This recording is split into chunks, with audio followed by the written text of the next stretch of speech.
Hello friends, welcome. Today we are going to discuss a very important topic, which is why satellite networks will never be able to match the capabilities of the terrestrial network from the point of view of data speed, capacity and latency. Now why this topic is important? This topic is important because there is a perception that as time progresses, satellite networks will become more and more capable and they will be able to replicate all the capabilities of a terrestrial network and therefore should be required to be given the same kind of treatment as the terrestrial networks today are facing from the point of view of regulation, which is license fee and spectrum acquisition charges. Now, before we go into describing the capabilities and the constraint of satellite versus terrestrial network, let's understand that what are the evaluating criteria on which a typical network is being measured. Now, these are the 5 evaluating criteria on which a network's capabilities are measured. One is data speed, second is capacity, third is latency, fourth is coverage, and fifth is form factor. Data speed is nothing but upload and download speed. Capacity is nothing but maximum number of users that a network is capable of supporting. Latency is the response time, means when a user is initiating a request in the network should be able to respond fast to that request. Coverage is the geographical reach of that network, means how much the network is capable of covering from the point of view of geography optimally without deploying large number of base stations. And fifth is form factor, means whether the network is capable of supporting both mobile as well as fixed terminals. Now let's understand data speeds. Now data speeds depends upon 3 different metrics. One is aggregation capability of the network from the point of view of adding large number of spectrum. Second is frequency reuse, which I am going to explain what it basically means. And third is efficient coding, usage of efficient coding. Now, what aggregation of large quantum of spectrum means, that when you evaluate a network from the point of view of its ability to add huge amount of spectrum in gigahertz. Now, both satellite as well as terrestrial network are able to add and combine large number of spectrum, large quantum of spectrum, and therefore they are at par as far as this capability is concerned. Now, as far as frequency reuse is concerned, satellite networks are poor from the point of view of terrestrial network, and let's understand the reason why. Now, if you look at this diagram, you will see that we have a satellite hanging in the sky, is supporting a particular geography of let's say x square kilometers. Now, this geography is considered as a footprint of the satellite. Now, typically in case of satellite networks, because the number of satellites hanging in the sky to serve a particular geography is quite limited from the point of view of terrestrial network, where large number of BTSs can be deployed. So there are no constraints in the operator's ability to deploy a large number of base stations, because this number of satellites are limited by parking spots, which is governed by ITUs, and the operator's ability to launch these satellites, because they're very, very costly and they have to be dismantled after every 5 years. There are a lot of maintenance charges, battery life, etc. And that is why the footprint of satellite networks are pretty high, because the number of satellites are limited versus base stations deployed on ground. Now, if the satellite is using, let's say, X megahertz of spectrum, then the network capacity of a satellite, of a coverage area with one satellite will be X, because the network capacity is directly proportional to the bandwidth. Whereas, in case of terrestrial network, it will be 8x, because here you have deployed 8 different base stations covering the same geography.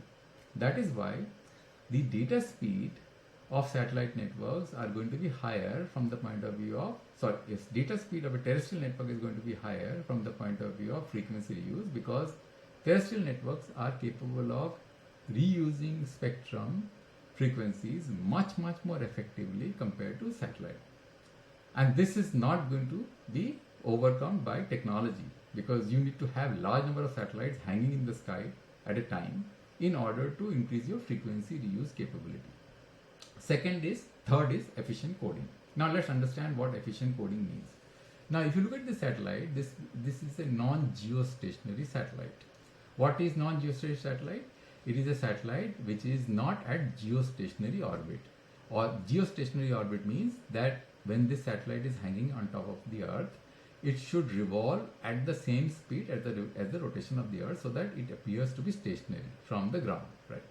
But here the distance is not at the this is basically at a distance of 300 to 500 kilometers, which is a non-geostationary orbit. Because it is a non-geostationary orbit, it's going to be moving, right, at respect to the earth. So what's happening is that this is the best possible parking spot of a satellite. You can't basically put satellite at 100 kilometers or 50 kilometers, right? Because it is going to be moving so fast that it will be very difficult to deal with the Doppler effect of the movement from the point of view of devices which are going to be deployed on the ground. Because Doppler effect means that as the satellite, as a transmitter moves, right, with respect to the receiver, it kind of creates a noise, which is being governed by the speed of the moving terminals.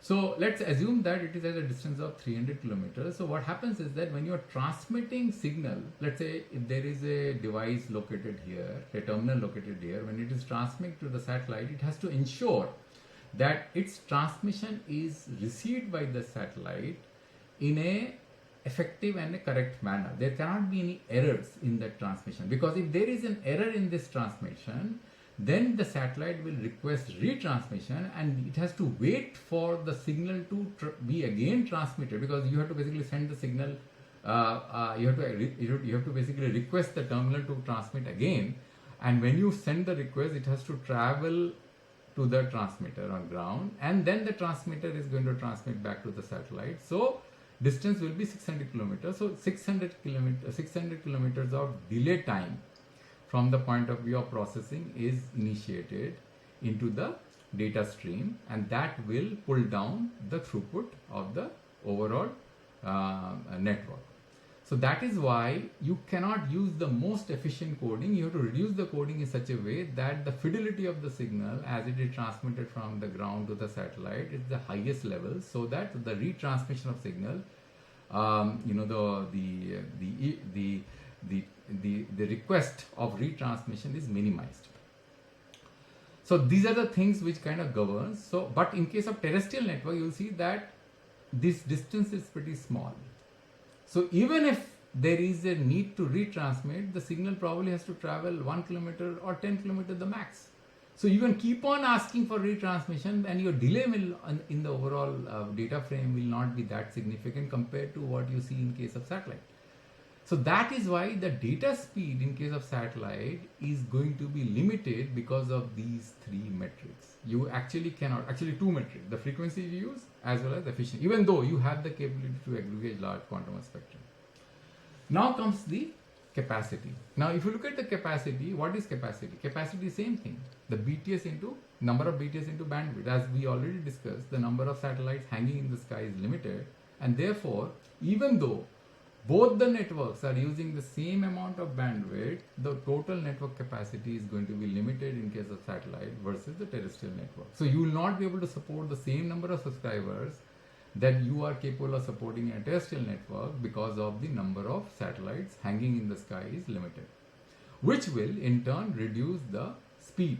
Suppose this particular network is serving, let's say, 100 users, and this network is also serving 100 users, then the capacity or the throughput or per user experience will be 8 times higher compared to what the satellite networks will be capable of supporting.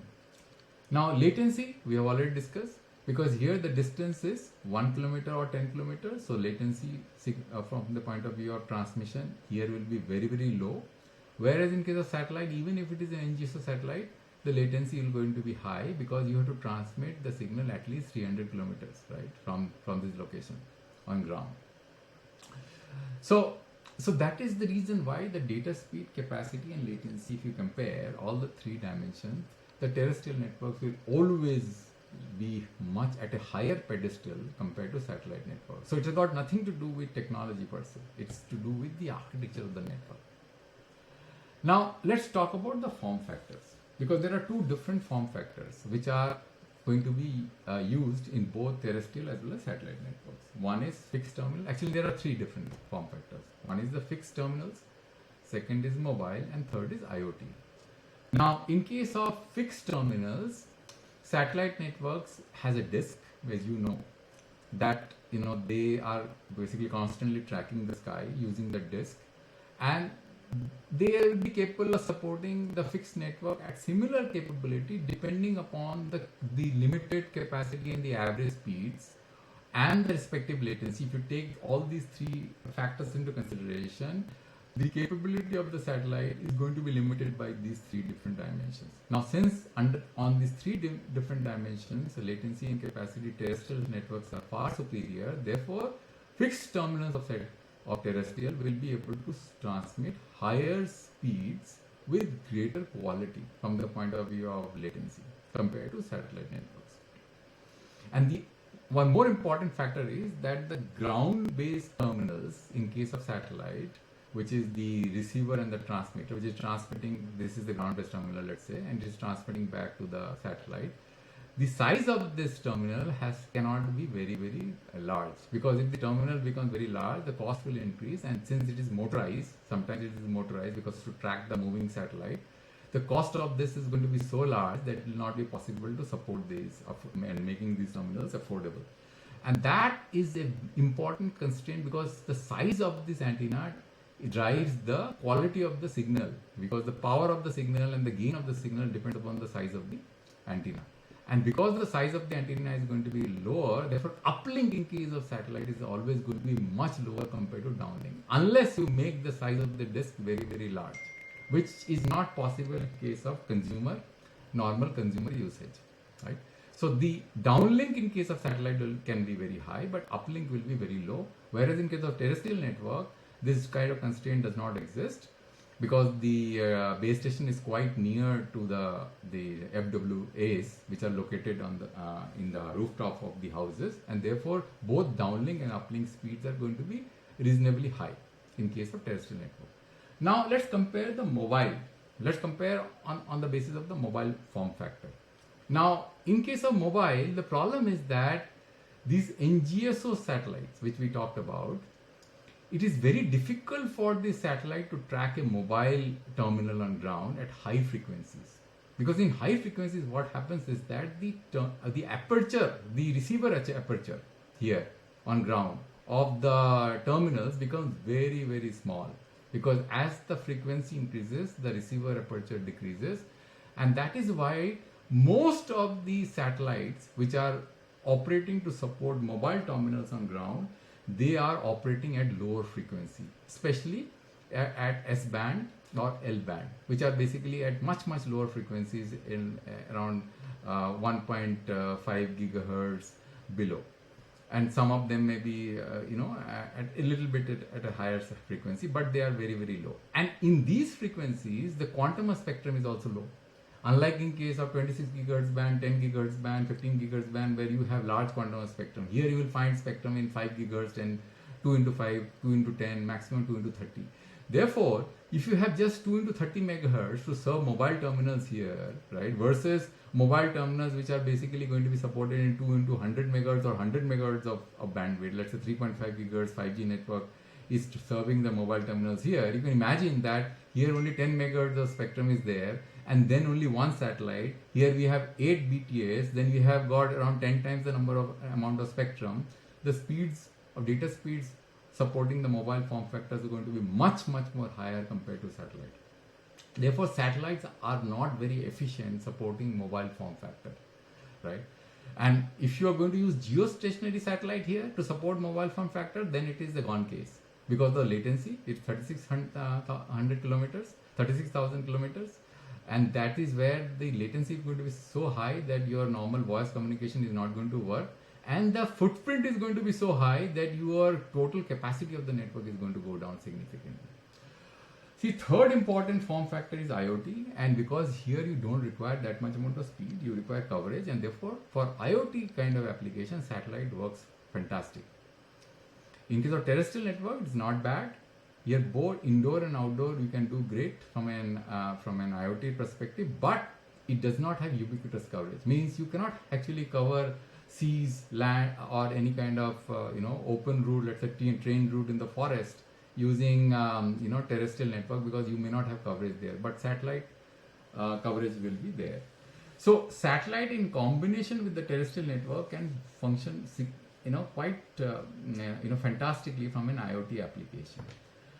Now, given these constraints, probably you understand that satellite network is not a replacement of mobile terrestrial network. It can work as a complementary network and provide coverage in areas where mobile networks or terrestrial networks are not possible to be deployed from an economic perspective. And that is why satellite networks do not require to be meted the same kind of treatment from a terrestrial network from a regulatory perspective and a spectrum perspective because of these limitations. They cannot in near time, anytime in future, will be able to replicate the same functionality which the terrestrial networks are capable of delivering. So I hope that you have understood these differences, subtle, important differences, and thank you for your patience listening. Thanks a lot.